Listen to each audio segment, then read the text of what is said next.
Panginoon, please bless and protect my family.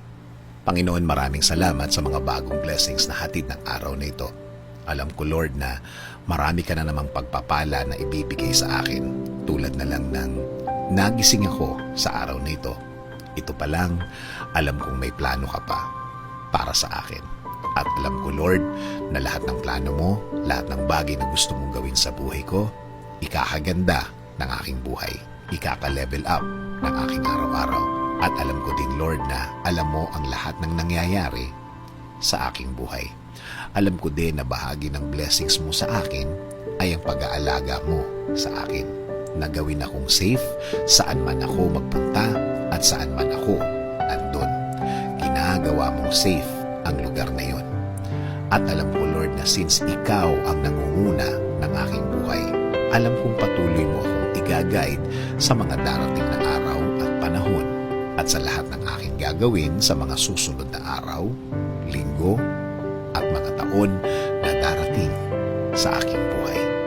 Kaya ngayon, Lord, kasama po ng aking dasal na ito, na alagaan at protektahan mo din ang aking pamilya, Lord.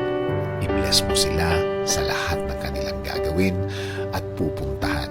Patuloy niyo silang i-guide at gagawing blessed kahit saan man sila magpunta. At alam ko din, Lord, na meron ka ding magandang plano para sa kanilang mga buhay.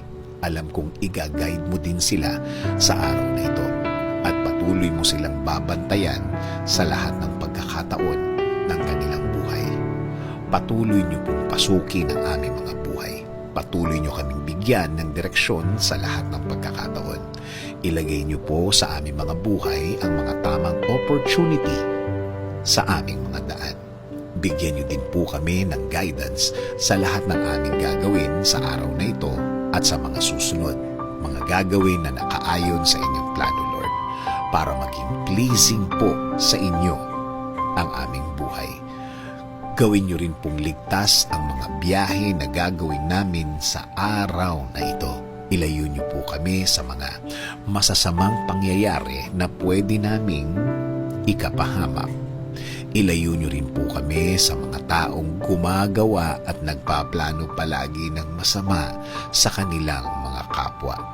Huwag niyo pong hayaan na matupad ang masamang nasa isip nila. Lord, kayo na din po ang bahala sa aming bayan. Ilayo niyo ang aming bayan sa kahit na anumang sakuna. Paunlarin niyo po ang bansang Pilipinas at lagi niyo pong gawing safe ang lahat ng Pilipino sa mundo. In Jesus' name I pray. Amen. Sabi nga sa Psalm 32:8, I will instruct you and teach you in the way you should go. I will counsel you with my loving eye on you.